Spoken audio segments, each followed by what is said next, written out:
So ngayon yung mga balita mga kababayan, si Digong po nag-file for mayor. Ayaw talagang ibigay sa iba. Balik siya mga kababayan for mayor sa Davao. Ngayon, si Migs Nograles, wala pang balita kung siya yung magpa-file. Pero po si Carlo Nograles mga kababayan, yung kapatid ni Migs, nag-resign bilang commissioner ng Civil Service Commission. Tatakbo daw sa Davao. Hindi natin alam kung si Carlo Nograles mga kababayan ang tatakbong mayor ng Davao City o tatakbo uli na congressman. Basta nag-resign si Carlo Nograles, anak ni dating Speaker Nograles, para tumakbo daw sa Davao City. Ayan po.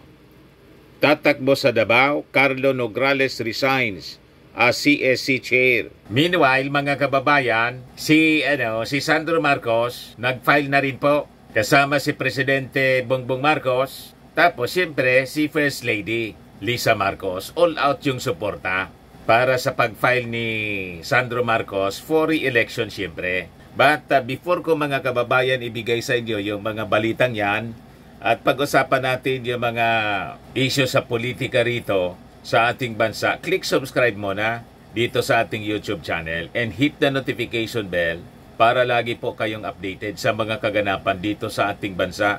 Like and share na rin po ninyo ng ating video. At wag na rin po ninyo na skip yung ating mga commercial ads para tuloy-tuloy lang ang pag-unlad ng Bagong Pilipinas. At itong ating programa mga kababayan, atid sa inyo nitong ating mga sponsors. Firmax Firming and Lifting Cream. Pinapay po sa mga pulses in affected area. Mainam po ito sa mga pains at paninigas ng mga kaso-kasuan. Ito sa mukha naman yung application, anti-aging. Automax po siya. Ito ay Glow 60 mga kababayan. Whitening po siya. Made in South Korea. Ito naman po, Nengxia Red Mix Fruit Drink.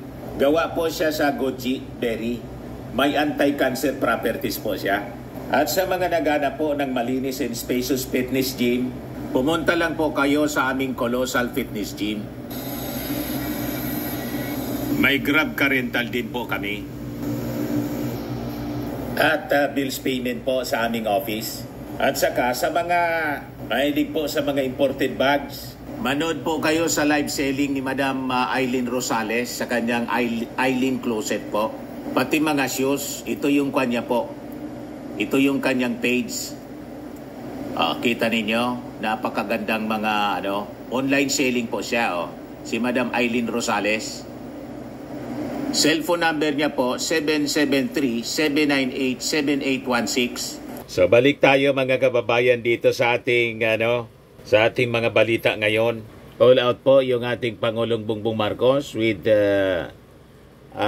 First Lady Lisa Marcos kay Sandro. Pati si Governor Manotok po, nandun sa filing at saka yung si Vice Governor Marcos Araneta. Sabay-sabay sila mga kababayan yata na nag-file.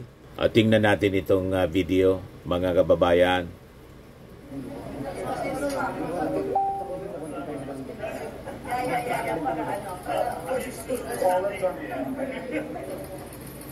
Ito yung pag-file niya mismo. Receiving area. Ayan. Personal talaga na nag-file. Mga kababayan, hindi tulad ni Pulong. Si Pulong nag-file for congressman mga kababayan for re-election. Ang inutusan yung abogado, absent pa rin.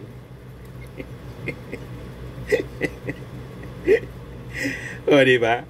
Yan yung post ng Mahalin Natin ng Pilipinas. Page ng mga supporters ni Inday na dedicated sa paninira.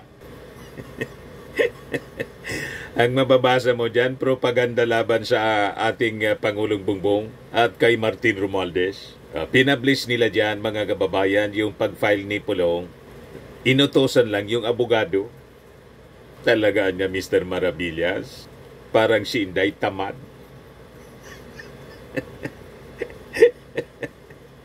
Sabi doon sa Congress nang pumunta kami ni Mrs. Pinamamahayan na niya yung opisina ni Pulong ng mga gagamba. Inaalikabok na niya kasi seldom niya na makita dyan si Pulong. Tinuro sa amin ng taga-kongreso, yan na niya yung opisina ni Pulong. Lagi niyang sarado. Pero gusto pang mag-re-election.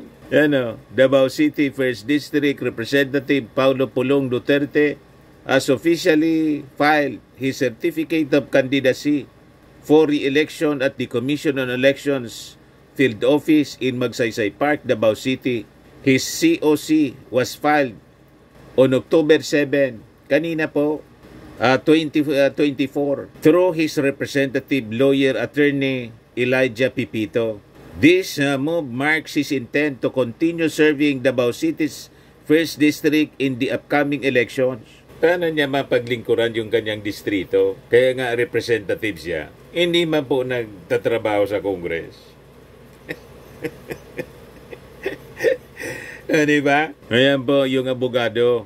Siya yung nag-file ng kanyang COC. O ngayon, balikan natin si Digong. Ito si Digong, gwardyado. Yan o. Sigaw-sigaw yung mga supporters niya.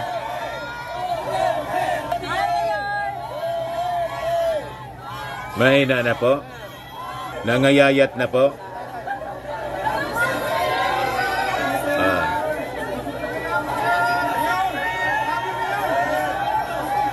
Na nakakuha sa mayor.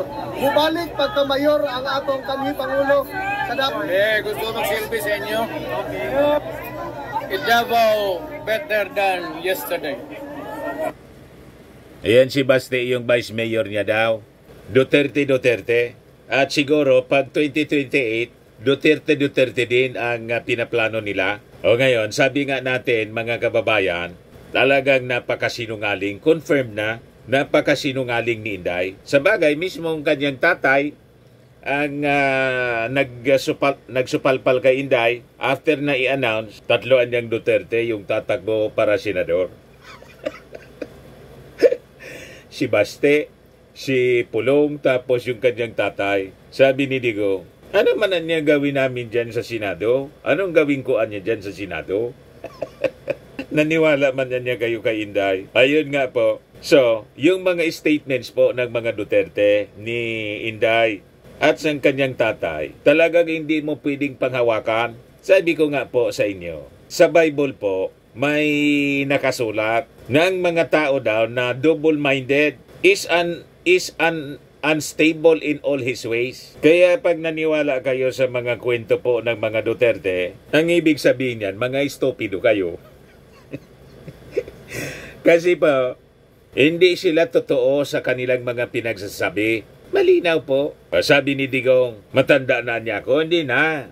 Magre-retire na niya ako. Ito siya ngayon. Ito po.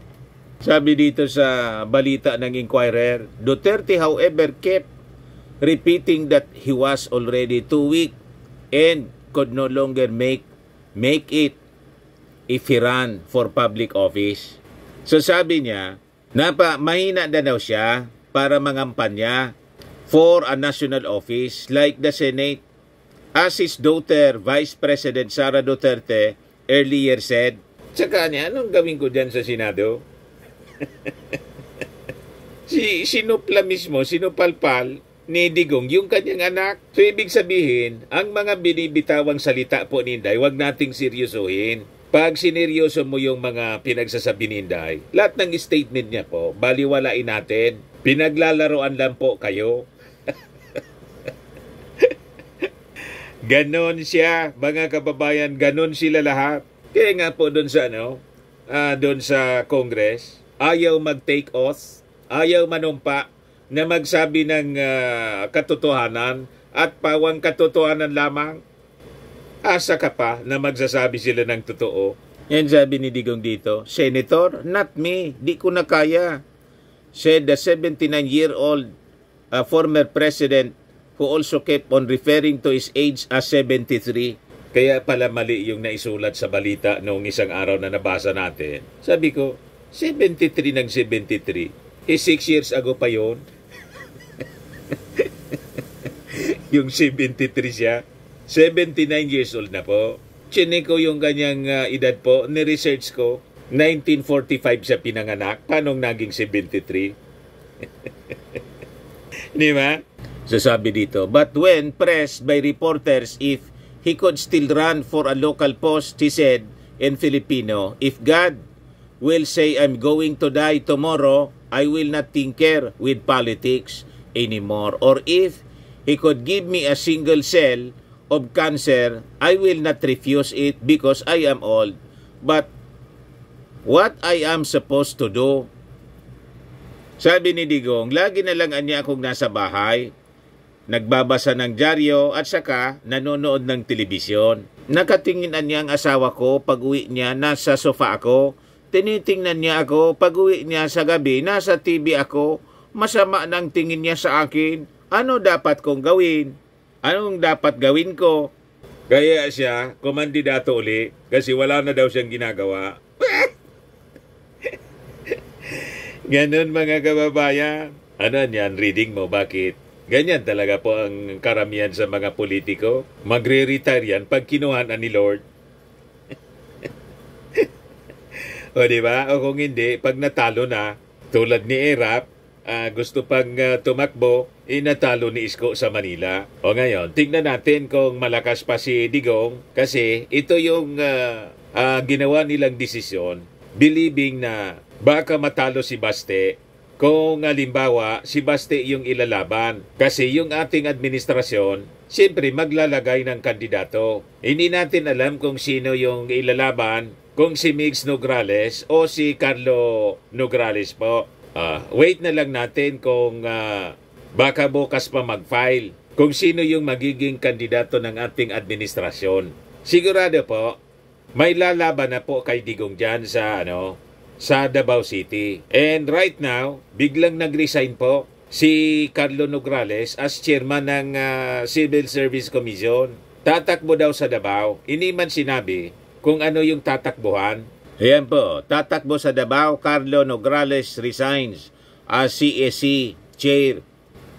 So, lawyer Carlo Nograles has resigned as chairperson of the Civil Service Commission, fueling talk about seeking an elective post in 2025. Today is a bittersweet moment for me, sabi po ni Nograles sa kanyang video.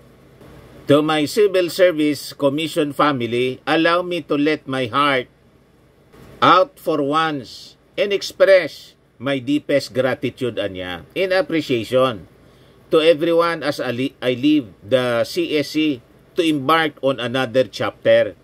Another journey anya bilang isang public servant. It is because of you anya that I now feel compelled to return to my roots in Davao City. So we will wait mga kababayan kung anong posisyon yung tatakbuhan ni Carlo Nograles. Kasi po yung matunog na sabi tatakbo for mayor ng Davao City si Migs Nograles. And because of that balita, yung ugong na si Migs Nograles yung tatakbo, kaya siguro si Digong, ako yung lalaban. Tapos vice mayor si Baste. Para in case mga kababayan, hindi na siya makatapos kasi matanda na, di ba? Mag-resign siya o magpahinga na, ang successor niya si Baste, kanila pa rin yung Davao. Yan kung sila pa yung manalo.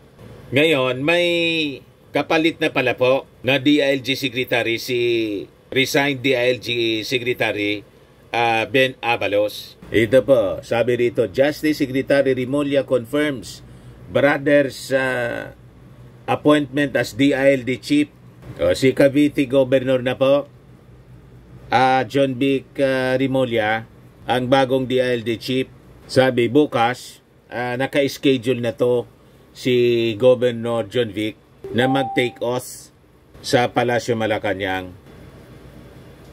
Sa mga naghanap ng malinis and spacious fitness gym, pumunta lang po kayo sa aming Colossal Fitness Gym. We also offer Grab Car Rental with our brand new 2023 model ng Toyota Innova. We also accept booking for those who are planning to travel via PAL, Cebu Pacific, and other airline companies, local and international, and bills payment for Meralco Bills, PLDT, Aleco Bills, etc. Ang Colossal Fitness Gym is located at 3rd floor Security Bank Building, Landco Business Park, Legazpi City, Albay.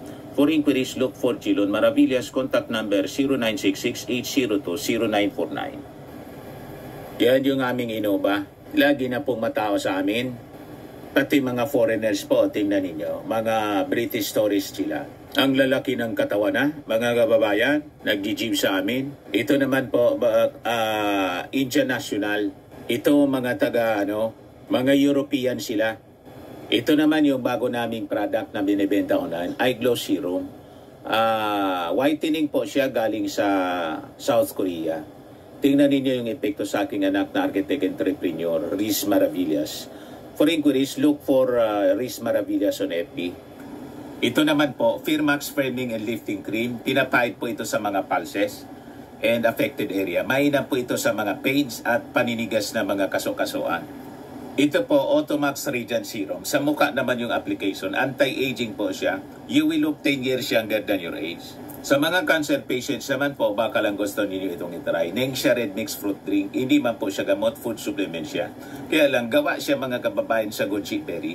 Yung goji berry may anti-cancer properties. Yung mga inquiries ninyo, dumiretso na lang kayo sa aming messenger sa Facebook para masagot namin agad. Ayos po, ako po si Dante Maravillas. Bye-bye. God bless.